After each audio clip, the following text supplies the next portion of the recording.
Hola hermanos, ¿qué tal? ¿Cómo están? Quería compartir una porción de la palabra del Señor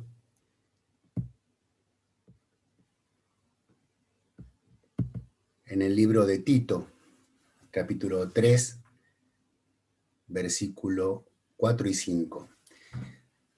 Dice, por cuanto se manifestó la bondad de Dios, nuestro Salvador, y su amor para con la humanidad, nos salvó no por obra de justicia que nosotros hubiéramos hecho, sino por su misericordia, por el lavamiento de la regeneración y por la renovación en el Espíritu Santo.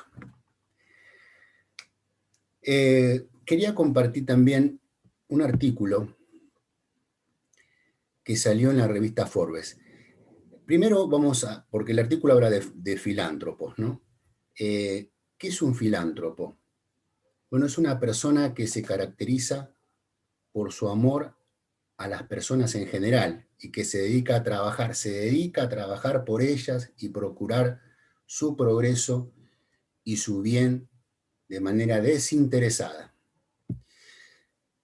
Entonces, el artículo de Forbes que salió el 30 de enero del 2020 dice que los 10 mayores filántropos, habla de los 10 mayores filántropos del mundo, es decir, la gente que más donó para, para, para la humanidad dinero, que más dinero donó, ¿no? Ahora vamos a ver una característica especial. O sea, los hombres ricos, o sea, que más donaron, que más dinero en volumen. El artículo empieza: la desigualdad tendrá un papel protagónico esta semana en el resort de esquí de Davos, Suiza, donde líderes de gobiernos, ejecutivos corporativos y más de 100 multimillonarios, entre ellos Michael Dell, George Soros y Ray Dalio, se reunirán en el 50 encuentro anual de Foro Económico Mundial. Muy bien. La revista, entonces, expone a los 10 mayores filántropos del mundo y va por orden de cantidad de dinero. Este señor, Warren Buffett, es un inversor y empresario estadounidense, es considerado uno de los más grandes inversores del mundo. En 2017 ocupó la tercera posición en la lista de personas más ricas del mundo, elaborada por la revista Forbes. ¿Para qué dedica estas donaciones? Bueno, para salud y combate a la pobreza. En 5 años donó 14.700 millones. Ustedes disculpen, hermanos, si hablamos de dinero, pero yo más que nada para hablar de porcentaje, ¿no? Pero bueno, 14.700 millones de dólares. Recuerden que $1 millón es mucho dinero, 100 millones de dólares es mucho dinero, 1.000 millones ya es una cosa que no cabe en la cabeza.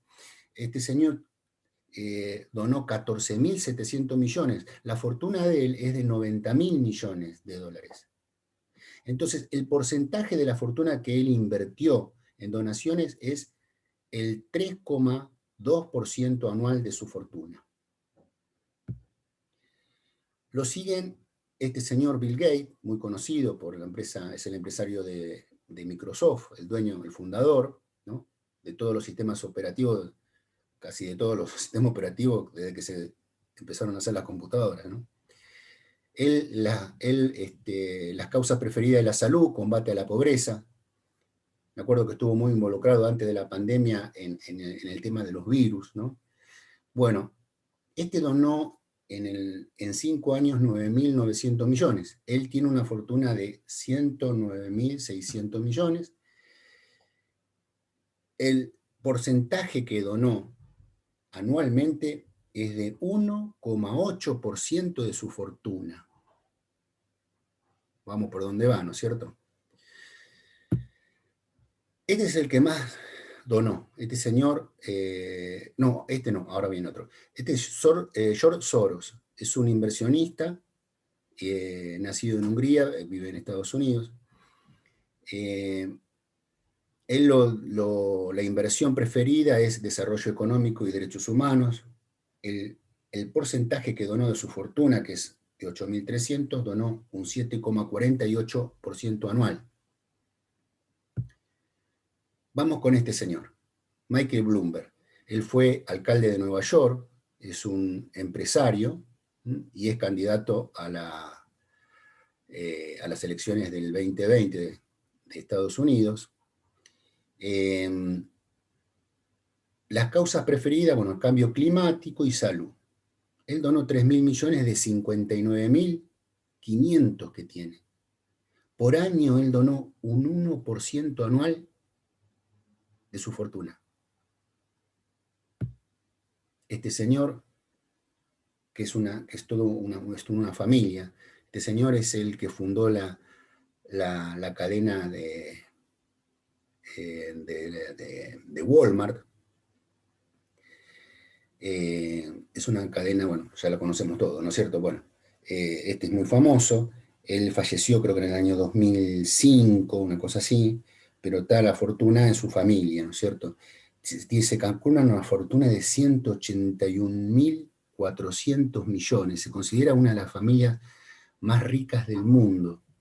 Esta familia donó en 5 años 2.300 millones, que hacen un total del 0,26% anual de donación de su fortuna. Parece mucho dinero, pero cuando vemos con respecto a qué,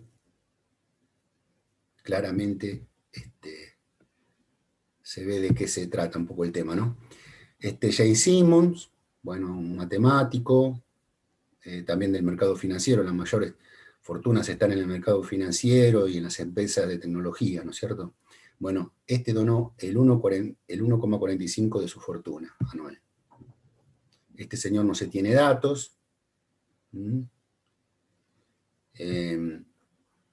Este señor, en octavo lugar, donó en 5 años 1.550 millones, que representa el 4,92% anual de su fortuna.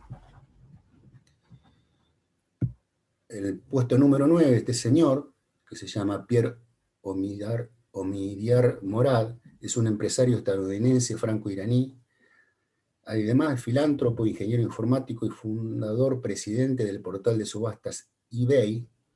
Omidyar está considerado como el hombre más rico de Irán. Combate la pobreza, los derechos humanos, ayuda para desastres y educación. Él donó un dinero que le representa el 2,1 de su fortuna anual. Grande donante, digamos, ¿no? Bueno. Y por último, este señor, este es un poco más conocido de la empresa, de qué se trata, porque es el fundador de los microprocesadores Intel, que es el mayor fabricante de circuitos integrados del mundo, y lo más común es encontrado en la mayoría de las computadoras personales. Él invierte en ciencia, medio ambiente y educación. Bueno, él tiene 11.800 millones y representa de su bolsillo el 2,38% anual de las donaciones. Bueno, muy bien. Hasta aquí el artículo que quería comentarles de la revista Forbes. ¿Qué dice la Biblia con respecto a las riquezas? En el Nuevo Testamento, ¿no es cierto? Bueno, habla que en Mateo 6:24 dice, ninguno puede servir a dos señores porque odiará al uno y amará al otro, o estimará al uno y menospreciará al otro. Hay dos señores, no podéis servir a Dios y a las riquezas. Miren la palabra servir. Servir es un servidor. Uno es siervo de Dios. Siervo significa obedecer a Dios. Regirse por las directivas de Dios.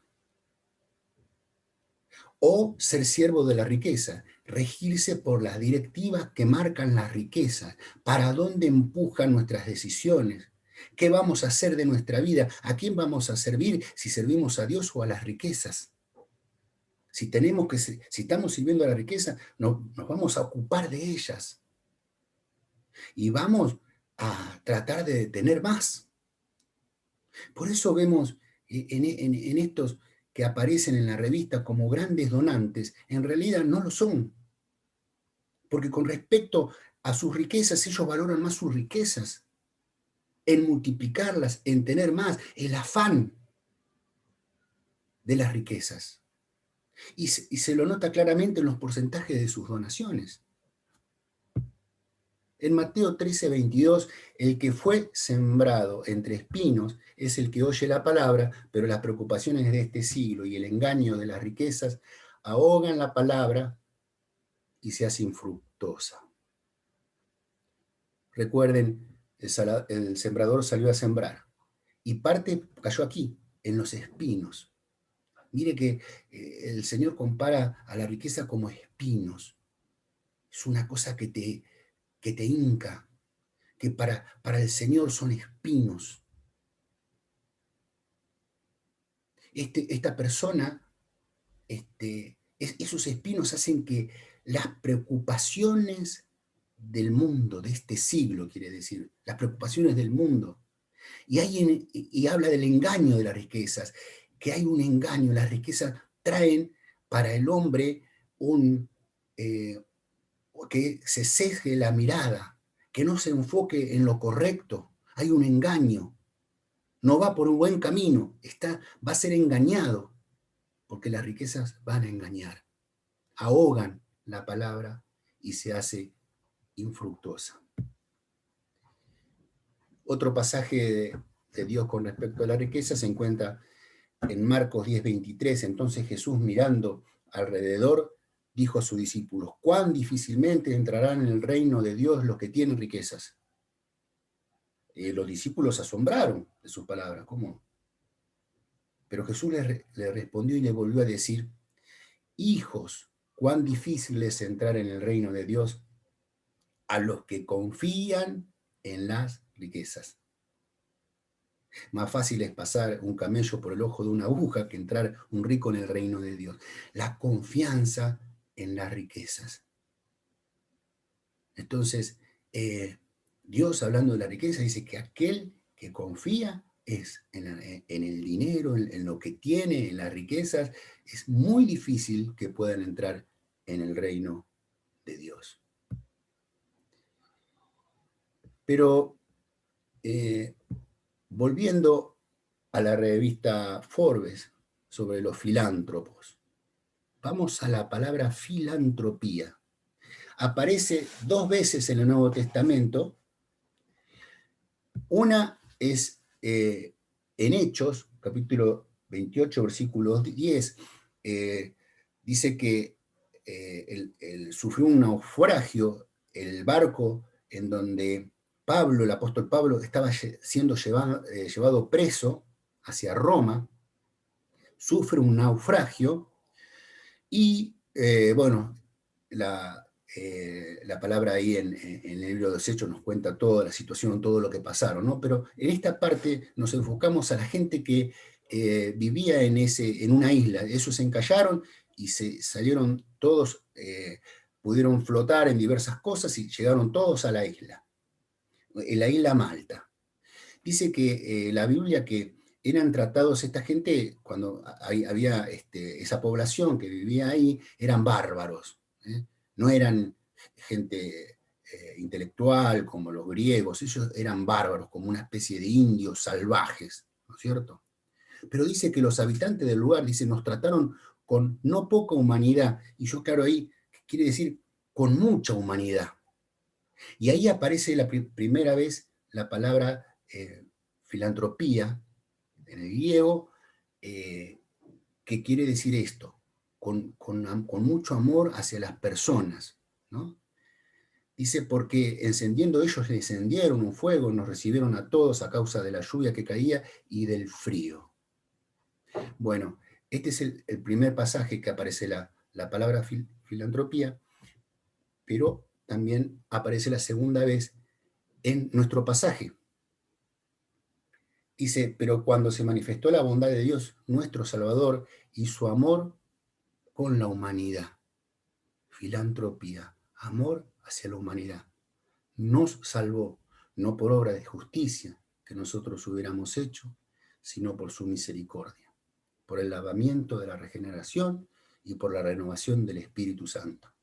El Señor nos salvó porque el Señor nos lavó de todos nuestros pecados por medio de la sangre de nuestro Señor Jesucristo. Esta es la bondad maravillosa de nuestro Dios y nuestro Salvador.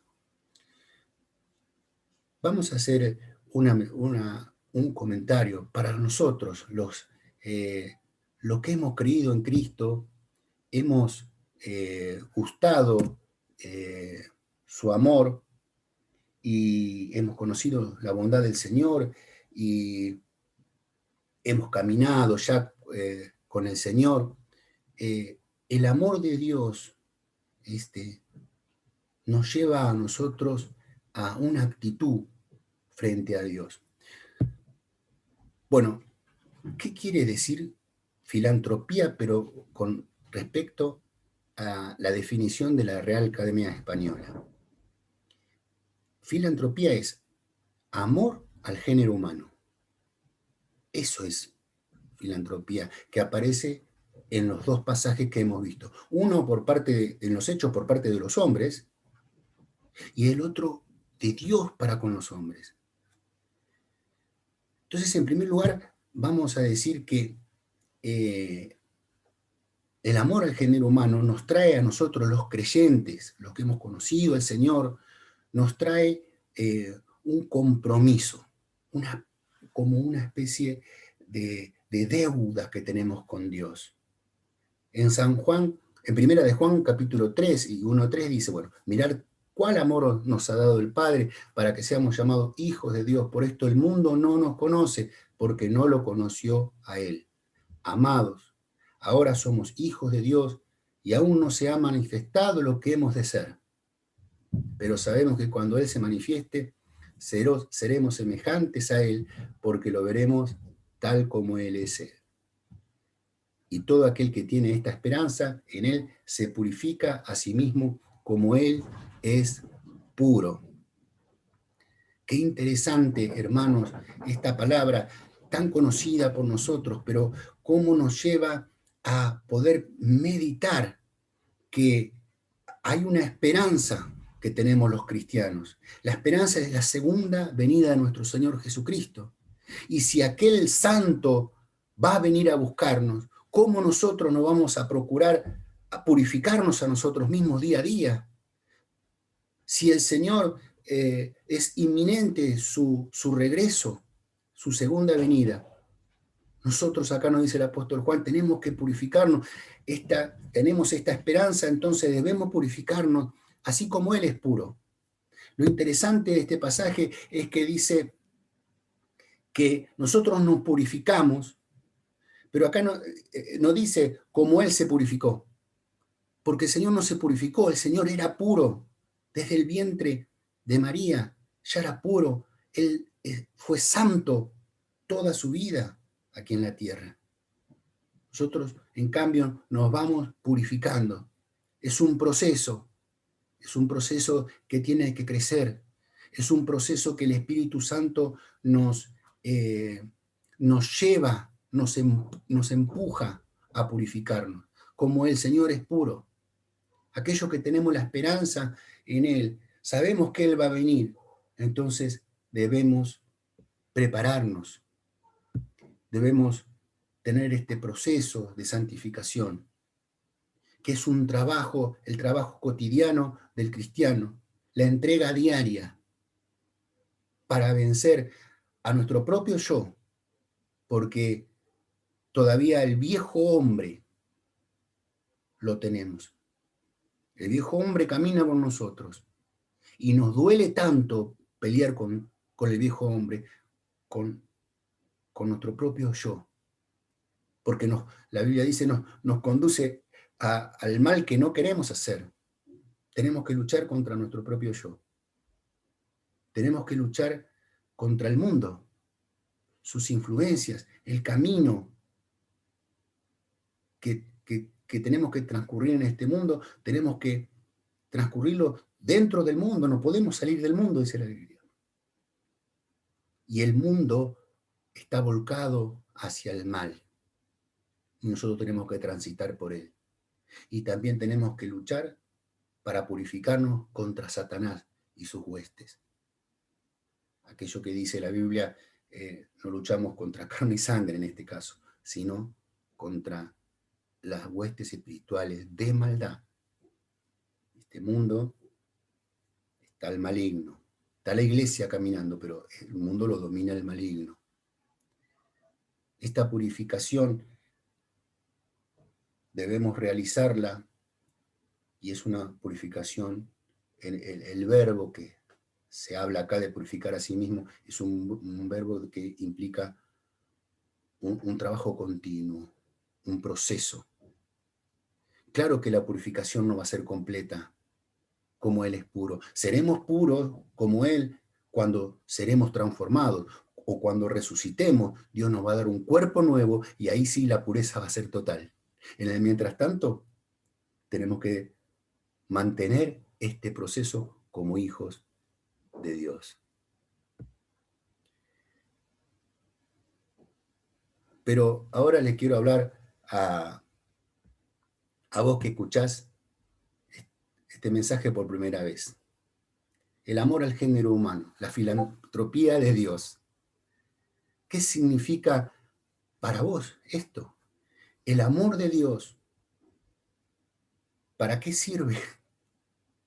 Justamente dice en Romanos 5:8, pero Dios muestra su amor para con nosotros en que siendo aún pecadores, Cristo murió por nosotros.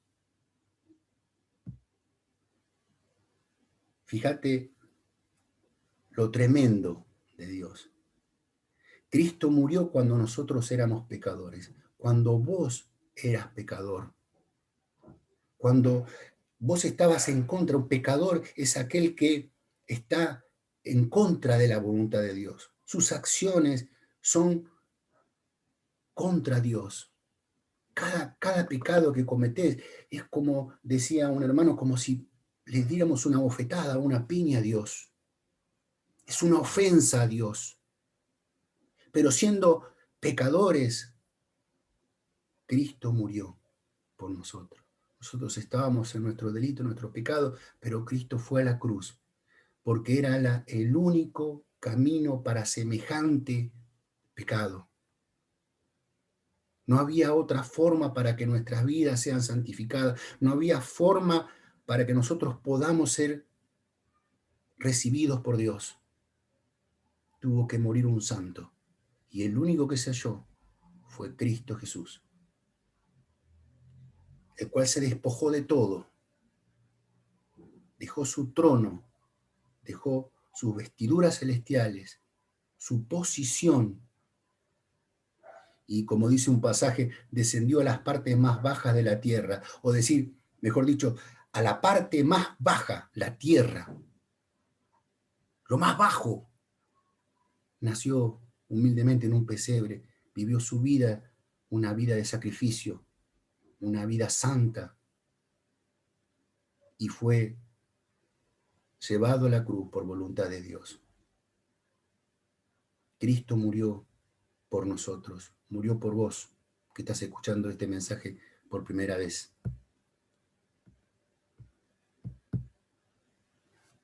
Y por último, el pasaje que según Lutero hizo un comentario, que es el compendio de la Biblia, esto. El compendio. Toda la Biblia en un solo pasaje, decía Lutero. San Juan 3:16. De tal manera amó Dios al mundo, que ha dado a su Hijo unigénito, para que todo aquel que en él cree no se pierda, sino que tenga vida eterna. ¿Qué hay que hacer para ser salvo? Hay que creer en el Señor Jesús, para que no te pierdas, sino que tenga vida eterna, quiere decir, amigo, que si uno no cree en el Señor Jesucristo y acepta a Dios como Salvador,